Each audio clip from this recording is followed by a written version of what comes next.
এই সরকারকেও আমরা বিশ্বাস করছি না, বলে এক করে আর এক।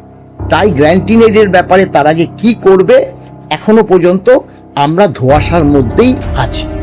সরকারের ফল্ট আছে, সরকারের ফল্ট আছে এই কারণে সরকার যেভাবে ট্রেজারিগুলোতে হিসাব করে পাঠিয়ে দিয়েছে, ট্রেজারি অফিসারের কিচ্ছু করার নেই। ট্রেজারি অফিসার ওখান থেকে সেই তাদের ইনফর্ম করেছে, সেই টাকাটা তারা যার যার ব্যাংকে পাঠিয়ে দিয়েছে। আমরা একটা রাষ্ট্রের সঙ্গে কিভাবে কতটা লড়াই করব? লড়াই করে আমরা ডিএটা আদায় করতে পারিনি বলেই তো সাংবিধানিকভাবে আমরা সর্বোচ্চ আদালত পর্যন্ত দরবার করেছি, তাতে আমরা ডিএর রায়টা ছিনিয়ে এনেছি। সেদিনকে একজন বলছে, মলবাবু আমি মরে যাব, আমার ওষুধ কেনার পয়সা নেই, আপনারা এইভাবে ডিএটা আদায় করেছেন। সেক্ষেত্রে আমরা একটু ভরসা পেয়েছিলাম যে আরও হয়তো কয়েকটা দিন বেঁচে থাকতে পারবো এই এরিয়ারটা পেলে। ইন্দু মালহোত্রা কমিটি কেন all India consumer price index অনুসারে সরকারকে ডিএটা দিতে বাধ্য করতে পারেনি? কেন? কারণটা কি?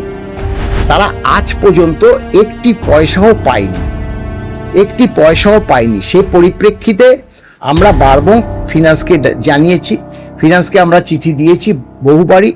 তা আমাদের সঙ্গে তিনি দেখা করার জন্য একটা সৌজন্যতা দেখিয়েছে, সেটা আমরা আগামীকাল যাচ্ছি। এখন দেখা যাক সেই তারা কি বলে। সরকার শুধু বলল আমরা 31শে মার্চের মধ্যে 16 থেকে 19 এটা আমাদের হিসাবে ধরা আছে, তাই দিয়ে দেব। বলে দিয়েছে যে DA is a legally enforceable right এবং ডিএটা দিতে হবে all India consumer price index অনুসারে। পুরনো সরকার চলে গেল, বর্তমান সরকারও সেই ব্যাপারটাকেই টেনে আনলো ঠিকই, কিন্তু সেটা বহুদিন অতিবাহিত হয়ে যাবার পরে। স্যার, ডিএ মামলার ক্ষেত্রে ইন্দু মালহোত্রা কমিটি একটা বড় ভূমিকা পালন করছে বলা চলে। সুপ্রিম কোর্টের নির্দেশ মতো এই ইন্দু মালহোত্রা কমিটির যে রিপোর্ট দুদিন আগে পেশ হয়েছে, কি আপডেট উঠে আসছে রীতিমতো? দেখুন, ইন্দু মালহোত্রা কমিটি যেভাবে সরকারের সঙ্গে কাজ করছে বা সরকারের সঙ্গে যে মিটিং বলুন আলোচনা করছে, সেই ইনফরমেশনগুলো ইন্দু মালহোত্রা কমিটি আমাদেরকে দিচ্ছিল না। আমাদের সঙ্গে সরকারকে নিয়ে ইন্দু মালহোত্রা কমিটিকে বৈঠকে বসতে বলেছিল সর্বোচ্চ আদালত। সেই পরিপ্রেক্ষিতে তিনবার ডেট দিয়েছে, দিয়ে একবার 27শে এপ্রিল, তাও ফুল বেঞ্চ না, একমাত্র ডেপুটি ক্যাগ তার অফিসে আমাদের আলোচনা হয়েছে। সেই আলোচনা হলে পরেও তার কোনো ইনফরমেশন পরবর্তীকালে আমাদের জানায়নি। গত 6ই আগস্ট 2026 সর্বোচ্চ আদালতে ডিএ মামলাটা ছিল। সেই অভিযোগটা আমাদের যে আইনজীবী মাননীয় বিকাশ রঞ্জন ভট্টাচার্য আর ওখানে উপস্থিত ছিলেন ফিরদৌস শামীম এবং রউফ রহিম, তারা সেই বার্তাটা দেয় যে ইন্দু মালহোত্রা কমিটির কাছে আমরা বারবার রিপোর্ট চাইছি, সেই রিপোর্টটা আমাদেরকে এখনো পর্যন্ত দেয়নি। তা সেক্ষেত্রে রিপোর্টটা যে কমপ্লায়েন্স যে রিপোর্ট, সেই কমপ্লায়েন্স রিপোর্টটা কিন্তু ওই সরকার দিয়েছে। ইন্দু মালহোত্রা কমিটি কোর্টকে বা আদালতকে দিয়েছে কিনা সেটা আমাদের জানা নেই, কিন্তু সেদিনকে যে নির্দেশ সর্বোচ্চ আদালত দিল ইন্দু মালহোত্রা কমিটিকে 48 ঘন্টার মধ্যে যারা মামলাকারী সংগঠন আছে তাদেরকে দিয়ে দিতে হবে। সেই পরিপ্রেক্ষিতে আমাদের কাছে 3টে রিপোর্ট, 1 নম্বর 2 নম্বর 3 নম্বর করে রিপোর্ট ইন্দু মালহোত্রা কমিটি পাঠিয়ে দিয়েছে। সেই কমিটির যে রিপোর্ট, সেই রিপোর্টটা যেহেতু আদালত বলেছে, ওই রিপোর্টের পরিপ্রেক্ষিতে আপনাদের যে উত্তর, সেই উত্তরগুলো আগামী 18ই আগস্ট একদম ডেট দিয়ে দিয়েছে যে 18ই আগস্ট পরবর্তী মামলার দিন আপনারা এর মধ্যে জমা দেবেন, দিয়ে ওটা নিয়েই আমরা আলোচনায় যাব। সেক্ষেত্রে যে ইন্দু মালহোত্রা কমিটির যে রিপোর্ট, সেই রিপোর্টটা আমরা প্রকাশ্যে আনছি না, তবে সোশ্যাল মিডিয়ায় বেরিয়ে গেছে। অনেকে এই রিপোর্টের পরিপ্রেক্ষিতে অনেক বক্তব্য পরিবেশন করেছে, তা আমরা ওই দিকে আর যাচ্ছি না। ইন্দু মালহোত্রা কমিটির রিপোর্টের পরিপ্রেক্ষিতে যা বলার আমাদের আইনজীবী ওই 18 তারিখে একদম সর্বোচ্চ আদালতের শুনানির দিন বলবে। আপনারা ইতিমধ্যে গত পরশু খুব সম্ভবত একটা চিঠি দিয়েছেন অর্থ দপ্তরকে, ঠিক কি উদ্দেশ্যে চিঠিটা দিয়েছেন? দেখুন, অর্থ দপ্তরকে তো আমরা বারংবারই চিঠি দিচ্ছি। সব থেকে যে দুঃখজনক এবং দুর্ভাগ্যজনক, আজকে হচ্ছে 13 তারিখ, আজ পর্যন্ত কলকাতায় যারা অবসরপ্রাপ্ত কর্মচারী সমাজ বাস করে, স্বাভাবিক নিয়মে তাদের কলকাতা কাছাকাছি, মানে তার বাড়ির কাছাকাছি ব্যাংক থেকেই তারা পেনশন নেয়। পেনশনের ক্ষেত্রে কোনো অসুবিধা হয়নি, কিন্তু দেখা গেল এই যে বকেয়া ডিএটার ক্ষেত্রে তারা আজ পর্যন্ত একটি পয়সাও পায়নি। সে পরিপ্রেক্ষিতে আমরা বারবার ফিনান্সকে জানিয়েছি, ফিনান্সকে আমরা চিঠি দিয়েছি বহুবারই। তা আমাদের সঙ্গে তিনি দেখা করার জন্য একটা সৌজন্যতা দেখিয়েছে, সেটা আমরা আগামীকাল যাচ্ছি। এখন দেখা যাক সেই তারা কি বলে রিগার্ডিং ওই যে কেএমসি এলাকায় বসবাসকারী কর্মচারী সমাজ, তাদের বার্তাটাই আমরা দেব। এছাড়াও যেটা হচ্ছে গ্যারান্টি এইডের ব্যাপারটা বলতে গেলে তারা বলবে এই ব্যাপারে সরকার সিদ্ধান্ত নিয়েছে, প্রসেস শুরু হয়েছে। এটা আমরাও একটু শুনেছি, কিন্তু শুনলে কি হবে, এই সরকারকেও আমরা বিশ্বাস করছি না, বলে এক করে আর এক। তাই গ্যারান্টি এইডের ব্যাপারে তারা যে কি করবে এখনো পর্যন্ত আমরা ধোঁয়াশার মধ্যেই আছি। স্যার, গ্রান্টিন এইড এবং কলকাতা কর্পোরেশনের এলাকায় যে সমস্ত পেনশনার রয়েছেন তাদের নিয়ে কেন কিছু বলছে না? কেন, এটাই তো আমরা আশ্চর্য যে সরকার একটু যদি শক্ত হয়। আসল কথা, সরকারের ফল্ট আছে এই কারণে, সরকার যেভাবে ট্রেজারিগুলোতে হিসাব করে পাঠিয়ে দিয়েছে, ট্রেজারি অফিসারের কিচ্ছু করার নেই। ট্রেজারি অফিসার ওখান থেকে সেই তাদের ইনফর্ম করেছে, সেই টাকাটা তারা যার যার ব্যাংকে পাঠিয়ে দিয়েছে। হিসাবটা এখন নবান্নের অর্থ দপ্তর করেছে। এখন এই ব্যাপারটা ব্যাংকেও তারা করেছিল, কিন্তু ব্যাংক স্বাভাবিকভাবে একটু বেঁকে বসেছে। এটা আমরা জানি যে এভাবে আপনারা যদি হিসাবটা করে দেন ডাটা না জেনে, তাহলে তো আমাদের পক্ষে দেওয়াটা অসম্ভব। এই পরিপ্রেক্ষিতে সরকার এবং ব্যাংকগুলোর সঙ্গে টাগ অফ ওয়ার চলে, তা নিয়ে কিন্তু বহু মিটিংও হয়েছে এজি সঙ্গে, ব্যাংকগুলোর অফিসারের সঙ্গে এবং ফিনান্স দপ্তরের সঙ্গে বৈঠক হয়েছে দিনের পর দিন। ইদানিং দিন 7 হলো আমরা এই সংবাদটা পেয়েছি যে সরকার ক্যালকুলেশন করে ব্যাংকগুলোকে পাঠিয়ে দিয়েছে। কিন্তু ব্যাংকগুলোকে যদি পাঠিয়ে দেয় তাহলে ব্যাংকগুলোর অসুবিধা কোথায়? এখনো এই কেএমসি এলাকায় বসবাসকারী একদম, মানে কি বলবো, সেদিনকে একজন বলছে মলয়বাবু আমি মরে যাব, আমার ওষুধ কেনার পয়সা নেই। আপনারা এইভাবে ডিএটা আদায় করেছেন, সেক্ষেত্রে আমরা একটু ভরসা পেয়েছিলাম যে আরও হয়তো কয়েকটা দিন বেঁচে থাকতে পারবো এই এরিয়ারটা পেলে, কিন্তু এখনও যখন পাচ্ছি না, আমার বোধহয় আর ডিএ পাওয়ার সৌভাগ্যটা হবে না। তো এই ধরনের কথা যদি শুনি, আরেকজন বলছে মলয়বাবু আমি তো এখনো কথা বলছি আপনার সঙ্গে, এরপরে আমার ডেথ সার্টিফিকেট হয়তো আপনার সঙ্গে কথা বলবে। মানে এটা দুঃখজনক ব্যাপার। আমরা বলুন, দেখুন আমরা তো কিছু করতে পারছি না, আমরা একটা রাষ্ট্রের সঙ্গে কিভাবে কতটা লড়াই করব?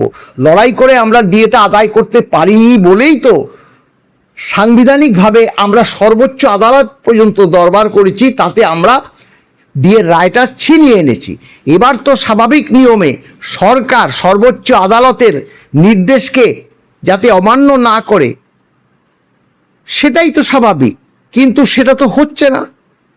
তাই আমরা চাইছি যে ইদানিং যে আজকেও দেখুন, আজকেও কিন্তু এখনো পর্যন্ত কোনো সংবাদ নেই। আর যদি যখনই বেরোবে অন্তত আমরা আগে জানবো।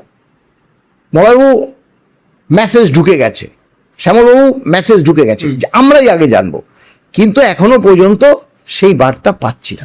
একটা ছোট্ট প্রশ্ন স্যার, আগের সরকারের বিরুদ্ধে বারবার অভিযোগ উঠেছিল যে এই সরকার কোর্টকেও মান্যতা দেয় না, কোর্টের রায়কেও মান্যতা দেয় না। এই সরকারের বিরুদ্ধে কি তেমন কোনো কথা বলা চলে? অবশ্যই তাই, কারণ সর্বোচ্চ আদালত যে রায়টা দিয়েছিল সেটা হচ্ছে 5ই ফেব্রুয়ারি 2026, তখন পূর্বের সরকার ছিল, সেখানে নির্দেশ দিয়েছিল 25% ইমিডিয়েট এফেক্ট, 31 মার্চের মধ্যে যতটা ইনস্টলমেন্ট সরকার দেবে সেইটা দিতে হবে 31শে মার্চের মধ্যে। এইটাই দেখভাল করবে ইন্দু মালহোত্রা কমিটি। তাহলে আমরা দেখলাম যে 25%ও হলো না, তার পরবর্তী যে ইনস্টলমেন্ট সেটাও হলো না। সরকার শুধু বলল আমরা 31শে মার্চের মধ্যে 16 থেকে 19 এটা আমাদের হিসাবে ধরা আছে তাই দিয়ে দেব। ইন্দু মালহোত্রা কমিটি সেটাতে পারমিশন দিল। ওই যে পূর্বের সরকার 16 থেকে 19 তাদের নিজস্ব কায়দায়, এআইসিপিআই মানেনি, নিজস্ব কায়দায় 16 থেকে 19 সব ধরনের কর্মচারীদের মানে ডিএটা দিয়ে দিয়েছে, নিজস্ব প্রথায় কিন্তু বলছি, এআইসিপিআই না মেনে, এক্সেপ্ট ওই কেএমসি তো পায়নি এখনো পর্যন্ত। এইটা করেছে পূর্বের সরকার। এবার পরবর্তী এটা এপ্রিল মাস, তারপরে এপ্রিল মাসের তো আপনারা জানেন ইলেকশন ছিল। এই ইলেকশনের ডামাডোলে না কিছু মানে আমাদের ডিএটা দিয়েছে 4%, মানে ডিক্লেয়ার করেছিল এপ্রিল মাসে, দেয়নি, এবং ডিএরও আর কোনো সুরাহা হয়নি। পরবর্তী নয়া সরকার এসছে 1 জুন, আমাদের সঙ্গে মাননীয় মুখ্যমন্ত্রী, নয়া সরকারের মুখ্যমন্ত্রী বৈঠক ছিল, তাদেরকে আমরা পূর্বের যে ঘটনাগুলো উল্লেখ করেছি যে এখনো পর্যন্ত কেএমসি এলাকায় পাইনি।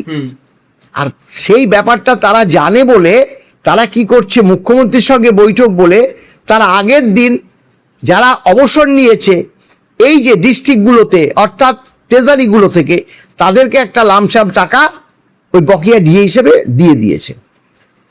তাহলে নির্দিষ্ট নিয়ম মতো আমরা ডিএটা পাচ্ছি না। এবার যে সর্বোচ্চ আদালতে যাব, সর্বোচ্চ আদালতে যদি এর মধ্যে কেএমসি না দেয় তাহলে কেএমসির কথাটা উল্লেখ করব। মূল বক্তব্য থাকবে আমাদের যে all India consumer price index অনুসারে সর্বোচ্চ আদালত শুধু না, ট্রাইব্যুনাল থেকে শুরু করে উচ্চ আদালত, সর্বোচ্চ আদালত, 3টে আদালতই বলে দিয়েছে যে DA is a legally enforceable right এবং ডিএটা দিতে হবে all India consumer price index অনুসারে। উচ্চ আদালত তো ফান্ডামেন্টাল রাইট বলেছিল, সেটা সর্বোচ্চ আদালত সেইটা নিয়ে আর আলোচনায় যায়নি, কারণ DA is a legally enforceable রাইটটাই তো আমাদের দিয়ে দিয়েছে, সাংবিধানিক অধিকার আমাদের, যে সংবিধানের দ্বারা 309 ধারা যেখানে আমাদের সব মানে পাওনা গণ্ডা লিপিবদ্ধ থাকে। তাহলে সেটা সেখানে লেখা ছিল বলে আমরা ডিএ মামলায় জয় পেয়েছি। তা এখন নয়া সরকার তারা কি করলো, এখনো পর্যন্ত পরবর্তী যে কেএমসি এলাকায় সেটাও কিন্তু এখনো পর্যন্ত ডিএটা দিয়ে উঠতে পারলো না। তা সেটাও আমরা মনে করে দিয়েছিলাম মাননীয় মুখ্যমন্ত্রীকে, দেখুন 2রা এপ্রিল এই যে বয়স্ক পেনশনাররা তারা কিন্তু একটা অংশ ডিএ পেয়ে গেছে। আজকে 1 জুন কেএমসি এলাকার কর্মচারীরা, অবসরপ্রাপ্ত কর্মচারীরা এখনো পায়নি। তাহলে দেখা গেছে 1 জুন আর ওদিকে 2রা এপ্রিল, মানে এপ্রিল মে 2 মাস পরবর্তী যে বৈঠক হয়েছিল সেখানে বলে আসার পরে আজকে 13ই আগস্ট, জুনে বৈঠক হয়েছে, পুরো জুন পুরো জুলাই আর আজকে 13 দিন, 2 মাস 13 দিন হয়ে গেল, এখনো কিন্তু ওখানে কোনো ইনফরমেশন নেই। আর গ্র্যান্টি নেডের কথা বারবার আঘাত করেছি, সেই পরিপ্রেক্ষিতে এই যে কমপ্লায়েন্স রিপোর্টটা দিয়েছে সেখানে বলেছে মহামান্য সর্বোচ্চ আদালত আপনারা তো এই যে গ্র্যান্টি নেডের কর্মচারীদের কথা রিপোর্টে নেই, আমরা সিদ্ধান্ত নিয়েছি এই অর্ডারের পরিপ্রেক্ষিতে, যেটা পূর্বের সরকার অর্ডার বার করে বলেছিল যে 998 এর P2 13ই মার্চ মুখ্যমন্ত্রী মমতা ব্যানার্জি বলেছিল যে তারা ডিএটা দেবে, শিক্ষক অশিক্ষক বোর্ড কর্পোরেশন পৌরসভা যারা যারা থাকে গ্র্যান্টি সবাইকে দেবে। সরি, সেক্ষেত্রে কিন্তু প্রসিডিওর শুরুও হয়েছিল। ফিনান্সে এই যে বর্তমান যে অ্যাডিশনাল চিফ সেক্রেটারি ফিনান্স, তিনি চিফ সেক্রেটারি সবাইকে নিয়ে কিন্তু মানে তাদের যে সংশ্লিষ্ট দপ্তরগুলো নিয়ে কিন্তু বৈঠক হয়েছে। তাদেরকে বলেছে আপনারা ক্যালকুলেশন করে ফিনান্সে পাঠাবেন, ফিনান্স কনকারেন্স দেবে, দেওয়ার পরে আপনারা এই যে গ্যারান্টিড এইড কর্মচারীদের ডিএটা দিয়ে দেবেন। কিন্তু এই যে তারপরে তো পুরনো সরকার চলে গেল, বর্তমান সরকারও সেই ব্যাপারটাকেই টেনে আনলো ঠিকই, কিন্তু সেটা বহুদিন অতিবাহিত হয়ে যাবার পরে এখন তাদেরকে কবে দেবে, কিভাবে দেবে, সেই বার্তাটা কিন্তু আমরা গ্যারান্টি নিড কর্মচারীদের কাছে তুলে ধরতে পারবো না। তাই আমরা সর্বোচ্চ আদালতে যে মামলা আছে সেই বার্তাটা দেব, কেএমসি এলাকার বার্তা দেব, এবং all India consumer price index অনুসারে যাতে ডিএটা দেওয়া হয় সেই বার্তা। আমাদের যে ফাইনাল রায় আমাদের হয়ে গেছে। এখন অনেকে বলছে মলয়বাবু এটা বলবেন, মলয়বাবু ওটা বলবেন, শ্যামলবাবু ওটা বলবেন, নানাবিধ সমস্যা থাকে আমাদের। কিন্তু তাদের বোঝা উচিত যে সর্বোচ্চ আদালত থেকে আমরা মূল রায় পেয়ে গেছি। আমাদের এখন সরকার যে নির্দিষ্ট নিয়ম মতো ডিএ দিচ্ছে না, ঠিক মতো গ্যারান্টি দিচ্ছে না, এই যে আদালত অবমাননা করছে, সেই আদালত অবমাননার ফাইলটা আছে। আর ইন্দু মালহোত্রা কমিটি যে রিপোর্ট সেই বার্তাটা দেব। ইন্দু মালহোত্রা কমিটি যা ইচ্ছে তাই করুক, আমাদের দেখার দরকার নেই। ইন্দু মালহোত্রা কমিটি কেন all India consumer price index অনুসারে সরকারকে ডিএটা দিতে বাধ্য করতে পারেনি, কেন, কারণটা কি? এই কারণটার মধ্যেই তো আমরা অন্য কিছু দেখতে পাচ্ছি। ইন্দু মালহোত্রা কমিটির যে বৈঠক, একের পর এক বৈঠক হয়েছে, আমাদের দুটো বৈঠক মানে ক্যান্সেল করে দিয়েছে। দিল্লি গিয়ে আমরা ফিরে এসেছি, একদিন আগে জানায় যে বৈঠক হবে 24 তারিখে, 24শে এপ্রিল বৈঠক ক্যান্সেল, 27শে এপ্রিল দিয়েছে, 24শে ক্যান্সেলের পরে 27 দিয়েছে। দেখুন 25 তারিখে জানতে পারলাম, একদিন পরে আবার গেছি, সেদিনকে ওই তো ক্যাগের সঙ্গে রিপোর্ট হয়েছে। আবার তার পরের দিন মে মাসে 1 মে, আমরা তো ভাবছিলাম 1 মে কীভাবে ইলেকশন হবে, এখানে ইলেকশন 29 তারিখ ইলেকশন হবে, 1 মে একটা জাতীয় ছুটি, তারপরে দেখলাম 1 মেও বন্ধ। অর্থাৎ আমাদেরকে এই হ্যারাস করেছে ইন্দু মালহোত্রা কমিটি। তাই ইন্দু মালহোত্রা কমিটি সরকারের সঙ্গে বৈঠক করুক, যা ইচ্ছে করুক, আমাদের দেখার দরকার নেই। আমরা যে all India consumer price index অনুসারে ডিএটা আমরা পাচ্ছি না, এটা আমাদের 1 নম্বর দাবি থাকবে।